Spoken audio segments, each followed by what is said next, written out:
अमित जी, आपको news 18 network को ये एक्सक्लूसिव इंटरव्यू देने का बहुत बहुत धन्यवाद।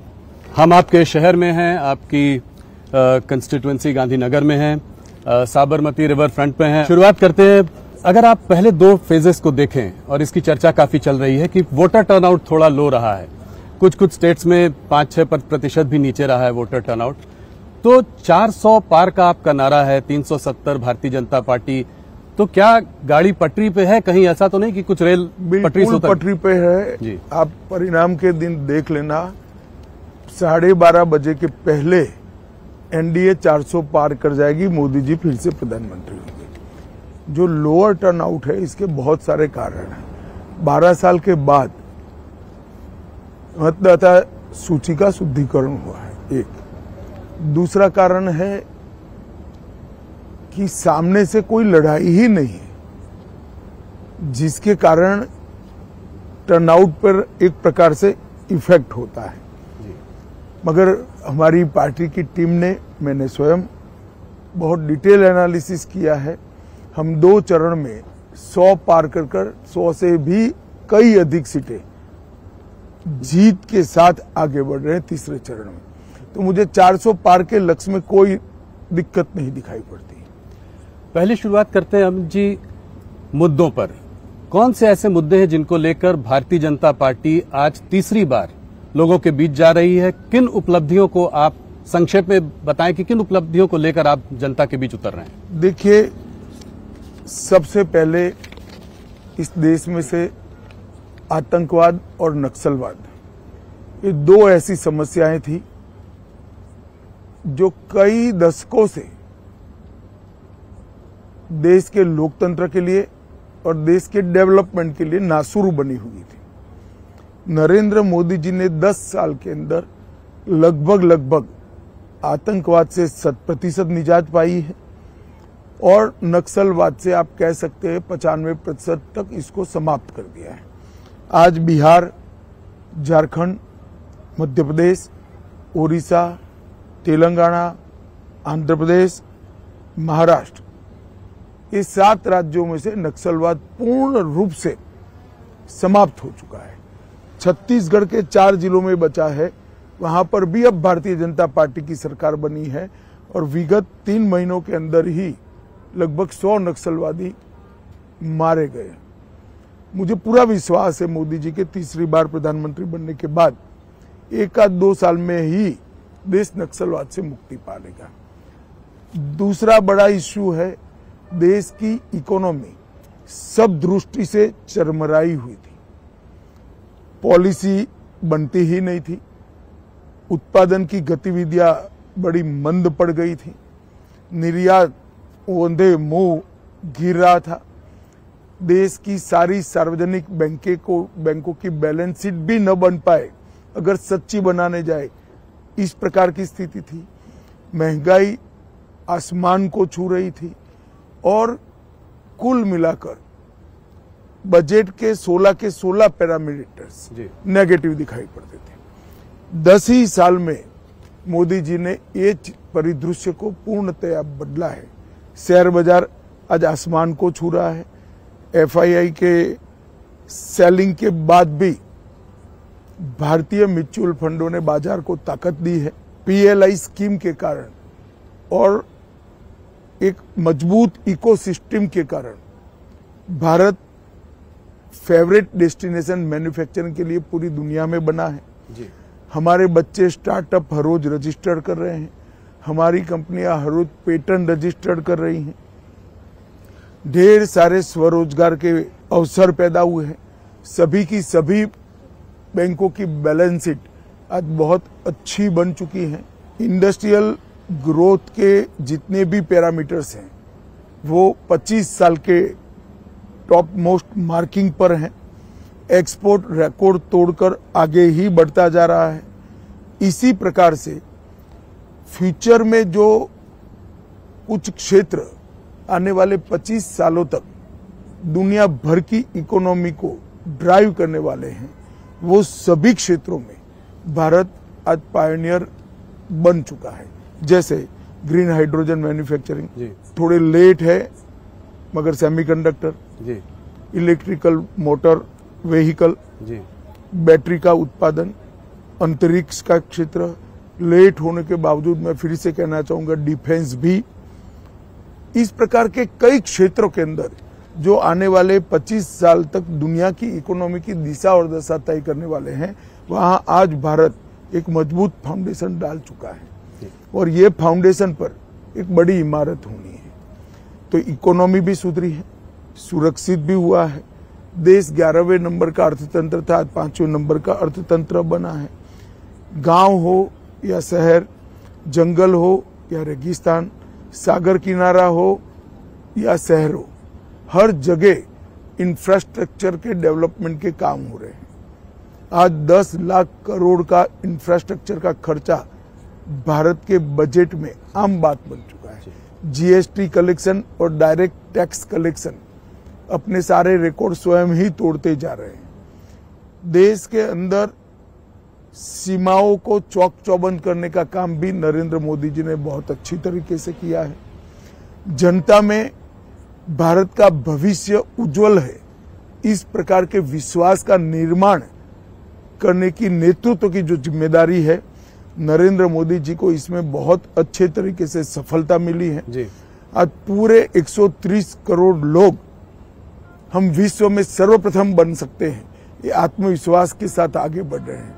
हायर एजुकेशन हो, नई इकोनॉमी पॉलिसी हो, या फिर राम जन्मभूमि, धारा 370 हटाना, ट्रिपल तलाक समाप्त करना, यूसीसी हो, या देश के क्रिमिनल लॉ के अंदर आमूलचूल परिवर्तन करना हो, हर क्षेत्र के अंदर ये 10 साल स्वर्णिम अक्षरों से लिखे जाने वाले 10 साल। जनता भी ये फील कर रही है कि कोरोना जैसी महामारी को इतने अच्छे तरीके से लड़ा जा सका, वो केवल और केवल नरेंद्र मोदी जी का नेतृत्व है। आपकी आर्थिक और इकोनॉमिक पकड़ भी बहुत अच्छी है, आपने बहुत विस्तार से इसका जवाब दिया। मेरा एक सवाल है इससे रिलेटेड, जब ये कैंपेन की शुरुआत हुई थी पिछले कुछ महीनों से, सरकार इकोनॉमी की बात कर रही थी, डेवलपमेंट की बात कर रही थी, जो चीजें अभी आपने बताई इसकी बात करके जनता के बीच जा रही थी। पहले चरण के बाद ये देखा गया कि थोड़ा ये तुष्टीकरण की ओर मुड़ा, थोड़ा हिंदू मुसलमान हुआ। आप लोगों ने कांग्रेस के मैनिफेस्टो को अटैक किया और कहा, प्रधानमंत्री ने राजस्थान में एक रैली में कहा कि जो है कांग्रेस का मैनिफेस्टो में अर्बन नक्सल की महक है, इसमें माओइस्ट वो ख्याल दिखाई देता है। तो ये कहां से आया? देखिए, हमारा दायित्व है कि हमारे खिलाफ जो चुनाव लड़ रहे हैं इनकी मंशाओं को हम उजागर करें। जी, आप मुझे बताइए, इस जमाने में कोई भी पॉलिटिकल पार्टी पर्सनल लॉस की बात कर सकती है क्या? क्या देश सरिया के आधार पर चलेगा? एक और हम हमारे घोषणा पत्र के अंदर, संकल्प पत्र के अंदर कह रहे हैं कि हम यूनिफॉर्म सिविल कोड लाएंगे। कांग्रेस कह रही है हम पर्सनल लॉ को प्रमोट करेंगे। कांग्रेस पार्टी को जवाब देना चाहिए, बहुत महत्वपूर्ण मुद्दा है। तो इसीलिए आप कह रहे हैं मुस्लिम लीग की छाप है? बिल्कुल मुस्लिम लीग की छाप। यही तर्क है कि मुस्लिम लीग की छाप। आप मुझे बताइए, वो कह रहे हैं कि देश के कॉन्ट्रैक्ट्स माइनॉरिटी को प्रायोरिटी देंगे। कॉन्ट्रैक्ट्स फर्स्ट लोएस्ट कौन है, पास्ट परफॉर्मेंस क्या है, काम करने की क्षमता है या नहीं है, इसके आधार पर निर्धारित होंगे या कॉन्ट्रैक्टर के धर्म के आधार पर निर्धारित? किस तरह से देश चलाना चाहते हैं? देश की जनता को इसको सोचना पड़ेगा। बहुत समय के बाद देश तुष्टीकरण की राजनीति से नरेंद्र मोदी जी बाहर निकाल कर रहा है, ये फिर से उसी दिशा में ले जा रहे हैं, क्योंकि कांग्रेस जीतने का आत्मविश्वास गंवा चुकी है। प्रधानमंत्री जी ने उस रैली में यह भी कहा कि सबकी जमा पूंजी को चेक करके वेल्थ को रीडिस्ट्रीब्यूट किया जाएगा, और वेल्थ रीडिस्ट्रीब्यूट करके मुसलमानों और घुसपैठियों को दिया जाएगा। ये कहां से आता है? ये वहां से आता है, देश के प्रधानमंत्री, तत्कालीन प्रधानमंत्री मनमोहन सिंह का बयान है, बड़ा प्रसिद्ध बयान था जी, कि इस देश के संसाधनों पर सबसे पहला अधिकार माइनॉरिटी का, और माइनॉरिटी में भी मुसलमानों का है। जी, अब जब वेल्थ डिस्ट्रीब्यूट करने की बात आती है तो संसाधन से ही होगी। जी, सरकार उसको लोगों की संपत्ति को लेकर डिस्ट्रीब्यूट करेगी। तो और मैं कहता हूं कि अगर ये सच नहीं है तो कांग्रेस पार्टी बताए इसका मतलब क्या है। नहीं, वो कह रहे हैं, राहुल गांधी ने साफ साफ कहा है कि अगर जो है वो लोग सरकार बनाएंगे तो एक नेशन वाइड एक्सरे होगा जिससे कि सोशियो इकोनॉमिक स्टेटस लोगों का पता किया जाएगा, किस वर्ग किस जाति के पास कितनी दौलत है, कितना धन है, इंस्टीट्यूशंस में कितनी भागीदारी है, और उस हिसाब से रिडिस्ट्रीब्यूशन होगा। तो इस हिसाब से रिडिस्ट्रीब्यूशन में इनकी प्रायोरिटी तय है। वो कहते हैं इनइक्वालिटी को खत्म करने का यही तरीका है। वो उनकी समझ है। मुझे लगता है इतनी पुरानी पार्टी ने अपना मैनिफेस्टो माइनॉरिटीज और एक्सट्रीम लेफ्ट आइडियोलॉजी वाले लोगों को आउटसोर्स किया है। तो जो मंगलसूत्र की बात है वो कहां से आती है? वो इसी का एक स्वाभाविक रूप से जब वेल्थ आती है तो सारी चीजें इंक्लूड होती हैं। तो स्त्री धन हो गया, लोगों के पास जो जितनी जमा पूंजी है वो हो गई, प्रॉपर्टी। इनहेरिटेंस टैक्स की बात की थी सैम पित्रोदा जी ने, उसको आप कैसे देखते हैं? देखिए, मुझे लगता है कि सैम पित्रोदा एक आइवरी टावर में जी रहे हैं। इनको इस देश के संस्कार, इस देश की जनता का मूड और इस देश की परंपराओं से कोई लेन देन नहीं। तो आप कभी नहीं लाएंगे इसको, इनहेरिटेंस टैक्स को, विरासत टैक्स कभी नहीं लाएंगे? हमने हमारा संकल्प पत्र जनता के सामने पारदर्शिता के साथ रख दिया। इसमें सारी बातें, हम कुछ छिपा कर नहीं करेंगे। एक और बात जो है, जो चर्चा में है इस वक्त, वो ये है कि मैनिफेस्टो को कांग्रेस के देखते हुए आप लोग कह रहे हैं कि ये ओबीसी रिजर्वेशन को काटकर मुसलमानों को दे देंगी। इस मैनिफेस्टो नहीं, ये कर चुके हैं जी। कर्नाटक में उनकी सरकार थी, रातों रात कर्नाटक के सारे मुसलमान को बैकवर्ड बना दिया। ना बैकवर्डनेस का सर्वे हुआ, ना कोई कमीशन बना, धर्म के आधार पर सारे लोगों को बैकवर्ड घोषित कर दिया और उनको रिजर्वेशन भी दिया। अब ये रिजर्वेशन जो कटा वो ओबीसी का ही कटा है। इसी तरह से आंध्र प्रदेश में, संयुक्त आंध्र में जब उनकी सरकार थी, मुसलमानों को रिजर्वेशन दे दिया। तो ये किसका कटता है? एसटी, एससी, ओबीसी का ही कटता है। जब ये बात मैंने कही कि हम ये धर्म के आधार पर रिजर्वेशन को समाप्त कर देंगे, तो मेरे वीडियो को तोड़ मरोड़ कर जनता के सामने पेश किया। जी, आज आपने प्रेस कॉन्फ्रेंस भी की। राहुल गांधी के राजनीति के अंदर कांग्रेस की कमान संभालने के बाद राजनीति का स्तर सतत सातत्यपूर्ण तरीके से राहुल गांधी गिरा रहे हैं। संसद में आप बहस नहीं कर सकते हो, शोर शराबा करना, बहिष्कार कर देना, बोलने नहीं देना, डिबेट में हिस्सा नहीं लेना और बाहर निकलकर प्रेस करना कि हमारे साथ अन्याय हो रहा है। क्या समझते देश की जनता को?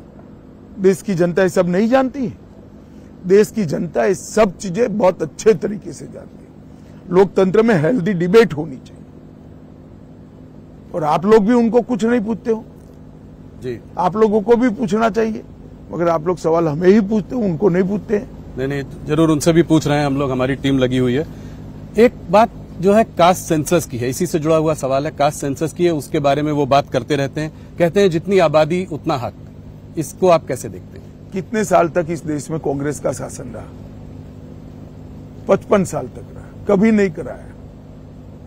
अब जब लगातार हार रहे हैं तब ये सारे चीजों को वो बोल रहे हैं। इनकी मंशा नहीं है। इस देश में पिछड़ा वर्ग विरोधी कोई पार्टी है तो एकमात्र पार्टी है कांग्रेस पार्टी। काका साहेब कालेलकर कमीशन को इन्होंने सालों तक ओपन ही नहीं किया जी। मंडल कमीशन को दबा कर रखा जी।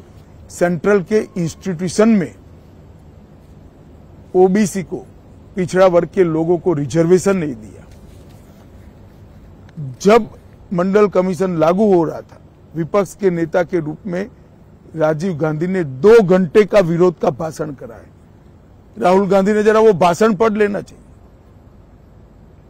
और हमने तो देश को सबसे सफल प्रधानमंत्री पिछड़ा वर्ग से और गरीब के घर से पैदा हुआ नेचुरल लीडर नरेंद्र मोदी हमने देने का काम किया। नैरेटिव बनाने की ये कोशिश है कि 400 पार अगर आ जाएगा तो बाबा साहब का कॉन्स्टिट्यूशन आप चेंज करेंगे, उसके बाद फिर ओबीसी, एससी, एसटी के जो है रिजर्वेशन के संग आप लोग कुछ वो बदलाव करेंगे। देखिए, नैरेटिव बनाने की कोशिश। राहुल जी, हमारे पास 10 साल से बहुमत है जी। संविधान बदलने की क्षमता नरेंद्र मोदी जी को 10 साल से इस देश की जनता ने दी है। हमने क्या किया 10 साल? हमने कभी रिजर्वेशन को समाप्त करने का अटेम्प्ट नहीं किया। हमने ये बहुमत का उपयोग धारा 370 हटाने में किया, ट्रिपल तलाक समाप्त करने में किया, यूसीसी लाने में किया, अंग्रेजों के कानून बदलने में किया, कश्मीर के अंदर शांति करने में किया। हमारे पास 10 साल से अधिकार है। राहुल गांधी का एक रूल है, झूठ बोलो, जोर से बोलो और बार बार बोलो। वो रूल को वो फॉलो कर रहे हैं। आपको लगता है कि ये नैरेटिव इसीलिए इसी बार बार बोलते हैं? नहीं बनता है नैरेटिव। हम 10 साल से अधिकार प्राप्त किए। जी, आपने सिक्योरिटी की बात की तो मैं थोड़ा सा इस पर भी बात करना चाहूंगा कि आपने कहा है कि अभी हाल फिलहाल में आप लोगों ने बहुत क्या कहते हैं नक्सल पे क्रैकडाउन किया। आपने कहा है कि 2-3 साल में छत्तीसगढ़ में भी आप इसको समाप्त कर देंगे नक्सलियों को। तो कांग्रेस के कुछ नेताओं ने कहा कि ये मार्टर हैं। हाँ, इसको आप कैसे देखते हैं? देखिए, तुलसीदास जी ने रामचरितमानस में कहा है कि जिसका खराब समय होता है प्रभु राम सबसे पहले इनकी मति हर लेते हैं। कांग्रेसियों के साथ भी शायद यही समय आ गया है। हमारे जवान अपनी जान जोखिम में डालकर घने जंगलों के अंदर ऑपरेशन कर कर नक्सल्स को मारते हैं और नक्सल कहते हैं कि हमारा कैडर मारा गया है और कांग्रेस पार्टी कहती है फेक एनकाउंटर है। जी, भगवान ही बचाए इनको, भगवान भी शायद नहीं बचा सकते। आपके पिछले कार्यकाल में आप लोगों ने काफी बड़े काम किए। आपने आर्टिकल 370 को रद्द किया, आपने सीएए को इम्प्लीमेंट किया, क्रिमिनल प्रोसीजर लॉ लाए, आपने तमाम इस तरह के बड़े काम किए। पर अगर आज आप ऑपोजिशन को देखें तो काफी ऑपोजिशन वाले कहते हैं कि जो है ये जो 370 को जो है वो वापस लाएंगे, कहते हैं सीएए हम इम्प्लीमेंट नहीं होने देंगे। और सारे बड़े नेता ममता बनर्जी, चिदम्बरम जी, ये सब इस तरह की बातें करते हैं। तो इसको आप कैसे देखते हैं, क्या कहना चाहिए? देखिए, इनके माइनॉरिटी के वोट प्राप्त करने का टोटका है। उनको न सत्ता में आना है, न 370 को वापिस आना है, न उनको सत्ता में आना है, न सीएए रद्द होना है। उनको भी मालूम है, मगर वो माइनॉरिटी अपीसमेंट कर कर माइनॉरिटी के वोट अंकित करना चाहते हैं। एकमात्र कारण से झूठ फैला रहे हैं। मैं इस इंटरव्यू में देश की जनता को आपके माध्यम से बताना चाहता हूं, राहुल जी, भारतीय जनता पार्टी का एक भी सांसद संसद में जब तक है 370 फिर से नहीं आ सकता, सीएए समाप्त नहीं हो सकता। अब ये इतिहास का हिस्सा बन चुका है 370 और सीएए वास्तविकता बन चुका है। सिर्फ आपने इसको जल्दीबाजी में इंप्लीमेंट कर दिया कि इससे कुछ नागरिकता भी लोगों को मिलेगी? और ये कब तक पॉसिबल होगा, इसका क्या टाइम फ्रेम है? देखिए, एप्लीकेशन आना शुरू हो गया है, रूल्स के हिसाब से इसकी स्क्रूटिनी हो रही है। मुझे लगता है चुनाव के पहले ही, मतलब अंतिम मतदान के पहले ही नागरिकता देने की शुरुआत हो जाएगी। आप लोग, Amit ji, uniform civil code की बात कर रहे हैं, कांग्रेस जो है पर्सनल लॉस की बात कर रहा है। इसको आप कैसे देखते हैं? ये वोट कहीं ना कहीं आप लोग अपना अपना वोट साध रहे हैं। अपना अपना वोट नहीं, यूनिफॉर्म सिविल कोड हमारे संविधान का मैंडेट है जी। गाइडिंग प्रिंसिपल्स जो है, हमारे मार्गदर्शक सिद्धांत जो संविधान ने हमारे लिए बनाया है, उसमें लिखा गया है कि देश के विधानमंडल और देश की संसद ने उचित समय पर यह प्रयास करना होगा कि इस देश में यूनिफॉर्म सिविल कोड लागू हो। मुझे लगता है उचित समय आ गया है और ये आज से हम नहीं कह रहे हैं जी। हमारी पार्टी बनी इसके पहले घोषणा पत्र में था कि देश में धर्म के आधार पर कानून नहीं होना चाहिए, यूनिफॉर्म सिविल कोड होना चाहिए। अगर ये देश पंथ निरपेक्ष है तो धर्म के आधार पर कानून कैसे हो सकते हैं? जी, नहीं होने चाहिए। सलमान खुर्शीद जी ने अभी कुछ दिनों पहले उनका स्टेटमेंट जो है वायरल हो रहा है। वो ये कह रहे थे कि यूपीए 1 और यूपीए 2 की गवर्नमेंट जो बनी वो सिर्फ इस वजह से बनी क्योंकि it could claw back enlightened Muslim into its fold. Congress could claw them back into their fold. इसको आप कैसे देखते हैं? इसके आधार पर ही शायद उनका घोषणा पत्र बना है। सलमान खुर्शीद जी ने घोषणा पत्र ऐसा क्यों बना, इसका रहस्य ही खोल दिया है। वो फिर से करना चाहते हैं मगर उनको मालूम नहीं है देश की जनता जागरूक हो गई है।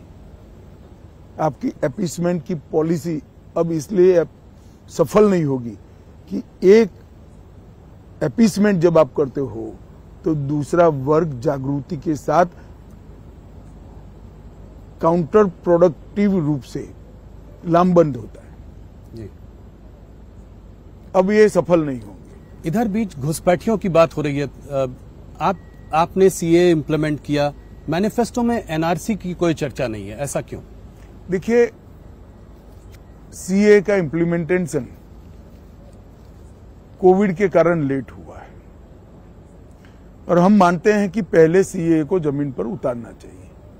वो प्रक्रिया अब चल रही है और जहां तक घुसपैठ का सवाल है, अब देश के एक ही राज्य से घुसपैठ हो रही है, बंगाल से जी। क्योंकि ममता बनर्जी की सरकार का उस पर वृहद हस्त है। वो घुसपैठियों में अपनी वोट बैंक दिख रही है। उनको घुसपैठ में राष्ट्रीय सुरक्षा खतरे में है वो नहीं दिखाई पड़ता है। उनको लगता है कि मेरे वोट बढ़ रहे हैं। न केवल बंगाल, समग्र देश के लिए ये बहुत खतरनाक सोच है। मैं बंगाल की जनता को हृदय से अपील करना चाहता हूं कि इस बार भारतीय जनता पार्टी को सफल बनाइए, इसके बाद वहां भाजपा सरकार बनाइए। हम ऐसी बॉर्डर बनाएंगे कि परिंदा भी पैर नहीं मार पाएगा। इसीलिए सीए का दमखम से वो विरोध भी कर रही हैं। वो इसीलिए वो कर रही है। वो कह रही है कि जो है हम सीए कभी इम्प्लीमेंट नहीं होने देंगे। उनको मालूम नहीं है नागरिकता सेंट्रल सब्जेक्ट है, इसमें स्टेट को कुछ करना ही नहीं है। शायद मालूम है मगर माइनॉरिटी को गुमराह करने के लिए वो बोल रही। अमित जी, 22 जनवरी को राम मंदिर में प्राण प्रतिष्ठा हुई, ये आपका एक बहुत बड़ा वादा था जो आपने निभाया, मगर ऑपोजिशन ये कहती है कि आज इस चुनाव में आप राम के नाम पर वोट मांग रहे हैं। देखिए, राम के नाम पर तो वोट तब मिलता था जब मंदिर नहीं बना था और हम कहते थे हम बनाएंगे। हमने तो वोट लेने का कारण ही समाप्त कर दिया। ऑपोजिशन को चिंता इसलिए है और पूरा देश उनसे नाराज इसलिए है कि जब राम मंदिर बना, शांतिपूर्वक तरीके से बना, संवैधानिक रूप से बना और प्राण प्रतिष्ठा हो रही थी, इन्होंने प्राण प्रतिष्ठा का बहिष्कार किया।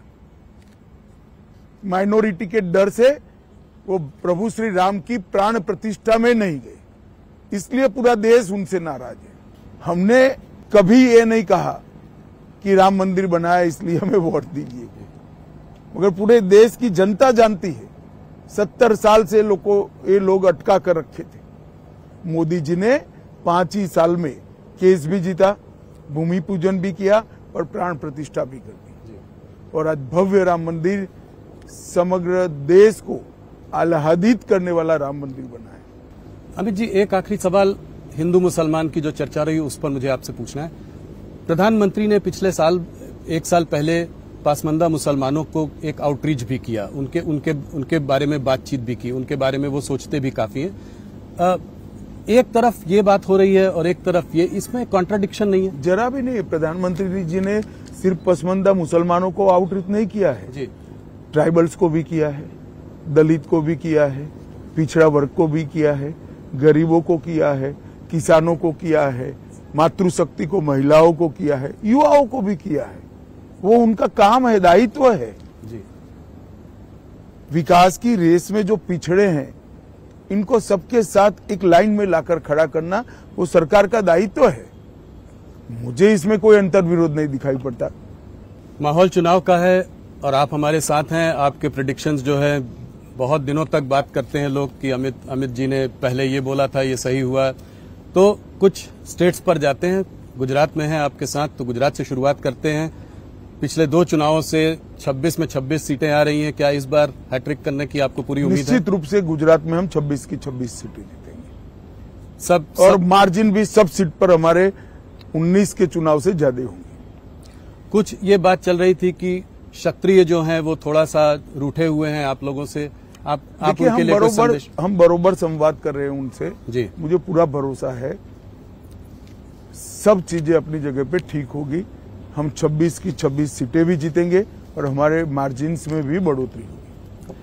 कर्नाटका की ओर चलते हैं। कर्नाटक का चुनाव आपके लिए बहुत अहम है। पिछली बार आप लोगों की वहां बड़ी जीत हुई थी। स्टेट असेंबली इलेक्शंस में आपकी हार भी हुई है हाल फिलहाल में। तो ऐसे में आप कर्नाटका को कैसे देखते हैं? खास करके अभी एक बहुत रेवन्ना जी का एक आज आपने उस पर प्रेस कॉन्फ्रेंस में आपने बयान भी दिया है। तो आप जो प्रताड़ित महिलाएं हैं जो उसको आप कैसे देखते हैं? क्या क्योंकि वो आपके जो वहां पे सदस्य हैं, आपका वहां उनसे अलायंस है, तो आप कोई अलायंस के प्रेशर में आ जाएंगे? क्या कठोर कदम उठाएंगे आप? मैंने आज सुबह ही भारतीय जनता पार्टी का रुख स्पष्ट कर दिया है। कठोर से कठोर कदम उठाने चाहिए, मगर प्रियंका जी और राहुल जी ये कह रहे कदम क्यों उठाए नहीं जा रहे हैं। शायद उनको मालूम ही नहीं है पोजीशन। स्टेट का law and order state government को संभालना होता है और वहां उनकी सरकार है। कदम उनको उठाना है, हमें नहीं उठाना है जी। परंतु भारतीय जनता पार्टी इस घटना की घोर निंदा करती है और किसी भी हालत में कोई भी हो इसको सहन नहीं किया जा सकता और कठोर से कठोर कदम उठाने चाहिए। और भारत सरकार के विमेन कमीशन ने आज कर्नाटक स्टेट गवर्नमेंट को नोटिस भी निकाल दिया है। तो अलायंस का कोई प्रेशर नहीं है, कोई उसके दबाव में आप कभी नहीं आएंगे इस मामले में? न हम पर दबाव है, न हम दबाव में आएंगे। एक और कांड हुआ था, नेहा हिरामत वाला किस्सा, जिसको कि एक लव जिहाद का कलर मिला है। कलर नहीं भाई जी, ये पक्का मामला ही लव जिहाद का है। यही मैं आपसे जानना चाहता था, इस पर अगर आप कुछ बता सके, क्योंकि सीएम और होम मिनिस्टर ने कहा ये पर्सनल मामला है। वो अपनी माइनॉरिटी वोट बैंक के कारण ऐसा कह रहे हैं। मुझे एक बात बताइए, बच्ची को, किसी भी बच्ची को कॉलेज में सुरक्षा कैंपस में मिलनी चाहिए या नहीं मिलनी चाहिए? जी। इस तरह से हत्या होती है और उसको पर्सनल मामला बताकर इस सामाजिक दूषण से आप नजरें चुरा रहे हैं केवल वोट बैंक के लिए। उनको तो बम ब्लास्ट होता है, वो भी गैस सिलेंडर का ब्लास्ट लगता है। जब एनआईए जांच लेती है तो पूरा पकड़ा जाता है।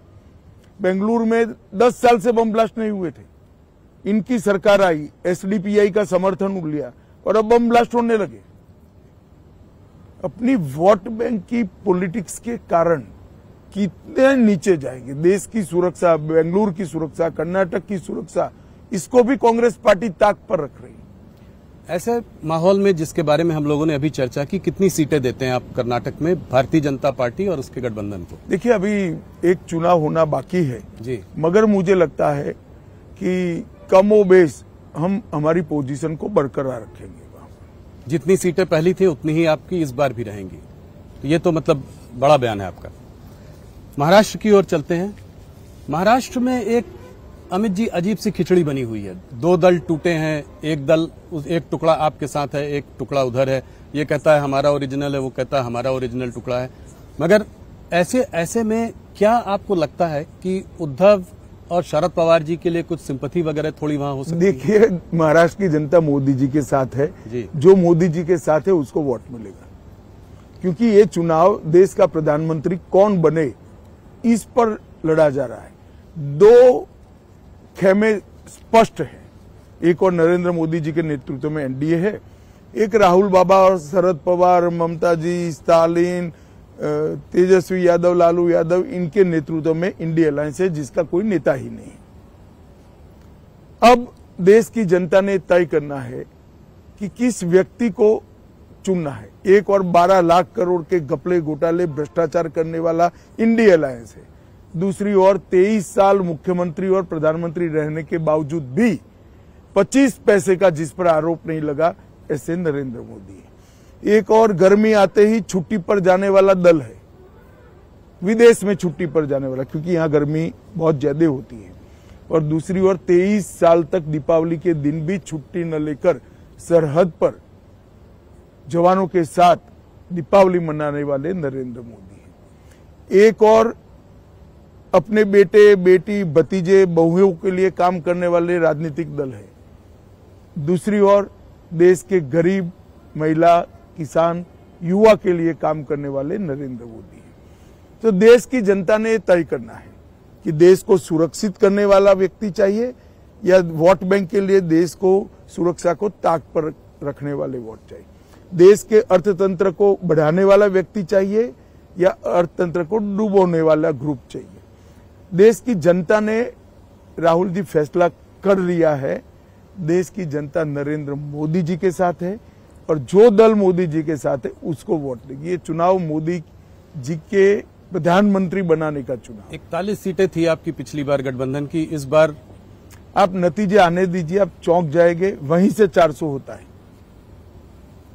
तो महाराष्ट्र से आपको पूरी उम्मीद है कि 41 से पक्का हम देखिए, आंकड़ा 41 का 40 हो जाए या 42 हो जाए, कमोबेश यही परिणाम रहेगा। महाराष्ट्र, मध्य प्रदेश, उत्तराखंड, जम्मू कश्मीर, दिल्ली, गुजरात, कर्नाटक हम 100% रिपीट करेंगे। उत्तर प्रदेश हम 5 से 7 सीट की बढ़ोतरी करेंगे। उड़ीसा हम 16 के आसपास जा सकते हैं और 16 और आसाम में भी 12 के ऊपर चले जाएंगे, 12 भी हो सकती है।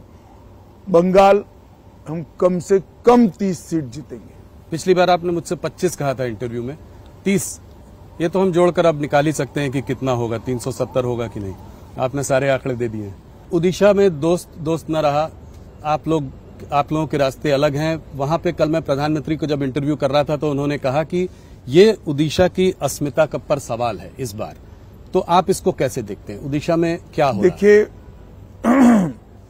मेरा स्पष्ट मानना है कि उड़ीसा विकास के मामले में पिछड़ता जा रहा है। इसके साथ साथ उड़ीसा की भाषा, उड़ीसा की संस्कृति, उड़ीसा का पहनावा, इसकी गरिमा पर भी गंभीर रूप से चोट हो रही है। और भारतीय जनता पार्टी मानती है कि किसी भी राज्य की भाषा, संस्कृति के साथ खिलवाड़ नहीं होना चाहिए। हर राज्य का विकास अपनी संभावनाओं की सबसे ज्यादा संभावनाओं का दोहन करते हुए होना चाहिए, जो उड़ीसा में नहीं हो रहा है। इसलिए हमने निर्णय किया है कि हम अलग लड़ेंगे। मुझे पूरा विश्वास है कि इस बार उड़ीसा की जनता मोदी जी के नेतृत्व में भारतीय जनता पार्टी को आशीर्वाद देगी। आपने बड़ा नंबर दिया लोकसभा चुनाव के लिए, राज्यसभा के चुनाव को आप कैसे देख रहे हैं? देखिए, इसका असेसमेंट अभी चुनाव की काफी देर है। प्रत्याशियों की घोषणा दोनों ओर से बहुत लेट हुई है। मेरा एक ही दौरा हुआ है, थोड़ा असेसमेंट आएगा, परंतु मैं इतना निश्चित रूप से कह सकता हूं कि उड़ीसा की जनता इस बार भारतीय जनता पार्टी को आशीर्वाद देगी। स्टेट में भी, स्टेट के चुनाव में जी। उत्तर प्रदेश में आपने अभी कहा कि आप सीटें बढ़ाएंगे पिछली बार से। उत्तर प्रदेश में सीटें बढ़ाए मतलब अगर सब कुछ अच्छा रहा तो 80 की 80 हो सकती है। अरे तो बहुत ही बड़ा बयान है आपका। रिकॉर्ड 2014 का ब्रेक होगा जी, 71 और 73 हो सकता है। हम सब कुछ अच्छा रहा तो 80 की 80 भी जीत सकते। इसका मतलब आप अखिलेश को कन्नौज में हराएंगे, अखिलेश जी को, डिम्पल को मैनपुरी में हराएंगे, उनकी पूरी फैमिली फिरोजाबाद, आजमगढ़। मैंने संभावना कहा है कि हम 80 की 80 कर सकते हैं। हमारी सीटों की बढ़ोतरी होना निश्चित है।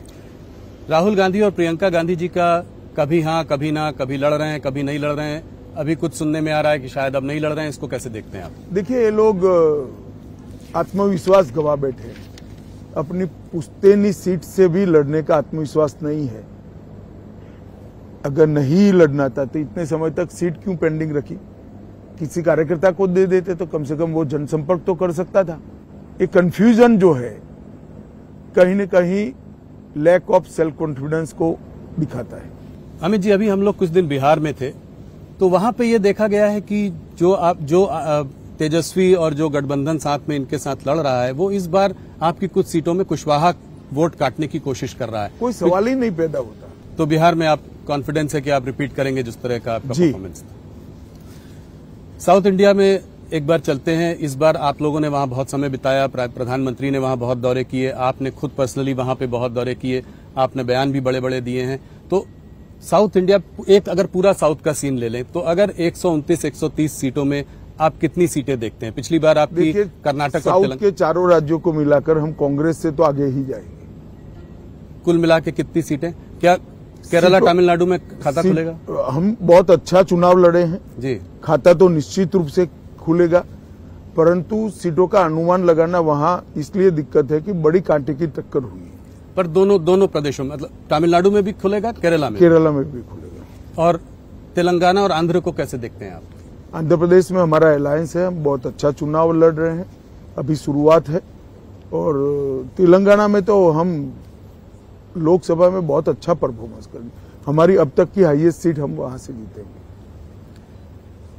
अमित जी, एक सवाल और, इस चुनाव के पहले 2 सीएम जो है अरेस्ट हुए हैं।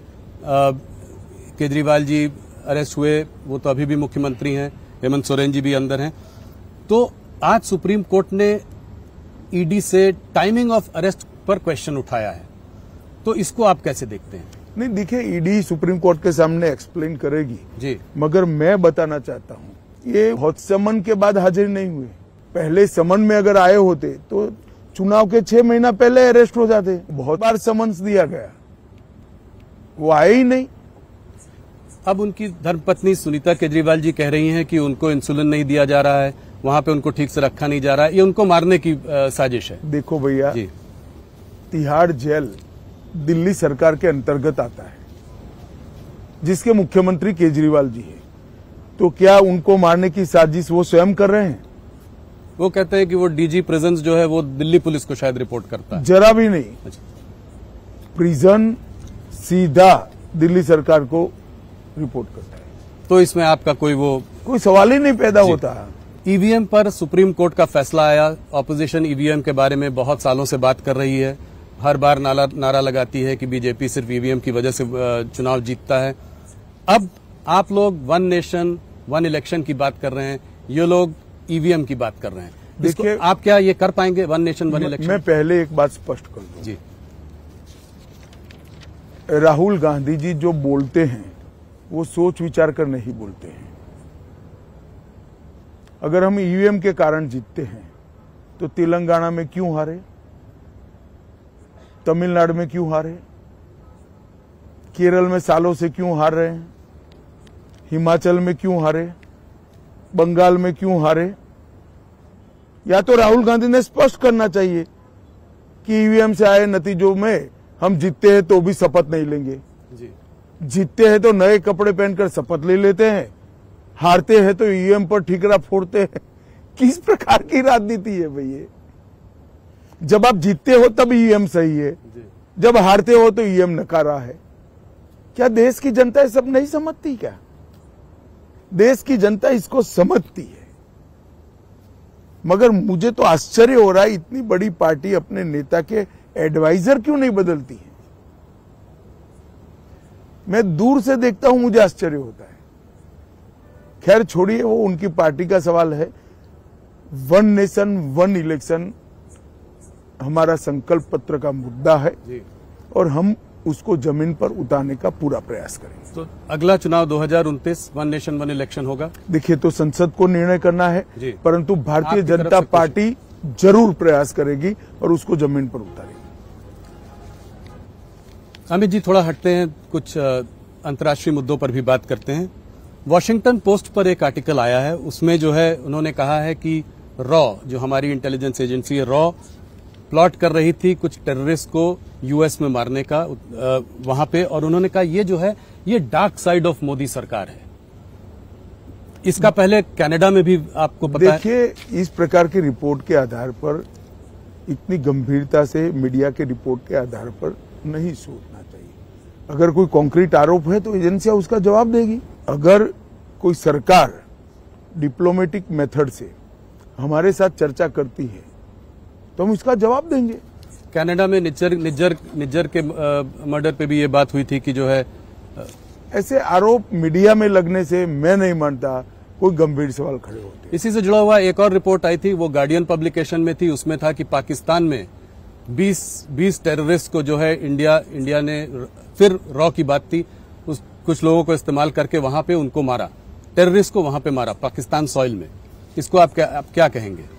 देखिए, किसने मारा ये तो ढूंढने का सवाल है, परंतु मैं इतना निश्चित रूप से मानता हूं कि ये तो एक्सपोज हो ही गया कि पाकिस्तान की सॉइल पर भारत में आतंक फैलाने वाले लोग थे। प्रधानमंत्री जी भी कह रहे हैं, आपके काफी वरिष्ठ नेता भी कह रहे हैं कि अब ये भारत वो भारत नहीं रहा जो कि खड़ा होकर साइड से तमाशा देखेगा। ये भारत वो है जो घर में घुस कर मारता है। इस पर आपका क्या विचार है? निश्चित रूप से सर्जिकल स्ट्राइक और एयर स्ट्राइक करने के बाद पूरी दुनिया समझ गई है कि भारत की सीमा और भारत की सेना इसके साथ छेड़खानी नहीं करते, वरना जवाब मिलता है।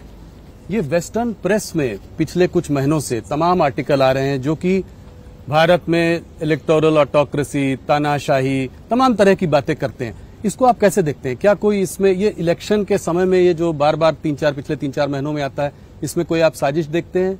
या साजिश छोड़ दीजिए, मैं बड़े गौरव और विश्वास के साथ कह रहा हूं, हमारा लोकतंत्र, हमारी लोकतांत्रिक पद्धति और हमारा चुनाव तीनों दुनिया में सबसे ज्यादा ट्रांसपेरेंट है, सबसे ज्यादा विश्वसनीय है।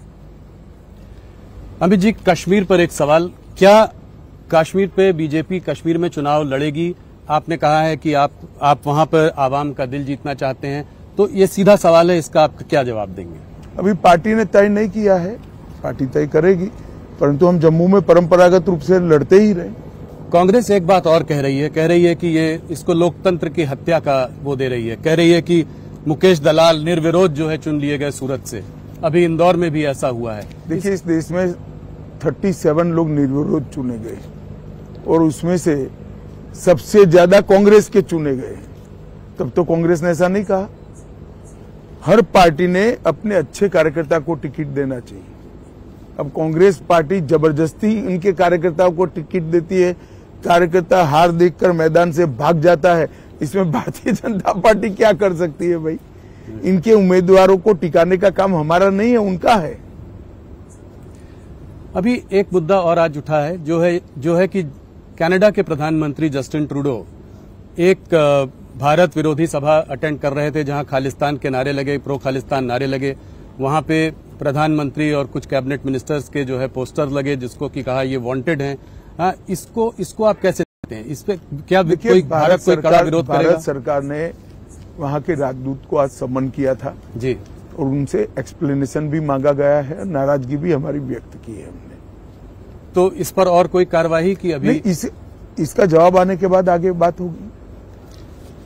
अमित जी, आप इतना दौर कर रहे हैं, आप आज तीन अलग अलग प्रदेशों से यहाँ आए हैं, उसके बाद आपने हमको इतना समय दिया। कल भी मैंने सुना है कि 3 राज्यों में जा रहे हैं। इसको आप कैसे, इस तरह का पनिशिंग शेड्यूल कैसे मैनेज करते हैं? और ये काफी महीनों से आप कर रहे हैं। ये सालों से आदत है भाई। कार्यकर्ता था तब छोटे स्तर पर काम करता था तो भी दौरे होते थे, राज्य के होते हैं, अब देश के होते हैं। ऑपोजिशन की नींद उड़ाने में के लिए आप जाने जाते हैं, आप सो पाते हैं कि नहीं? मैं कभी नेगेटिव सोच के साथ काम नहीं करता। मैं मेरी पार्टी को जिताने के लिए काम करता हूं। हाँ, इससे किसी की नींद उड़ती है तो वो उनका प्रॉब्लम है। मेरी पार्टी को जिताना, मेरी पार्टी के लिए काम करना, ये मेरा दायित्व है और मैं उसको बहुत अच्छे तरीके से करता हूं।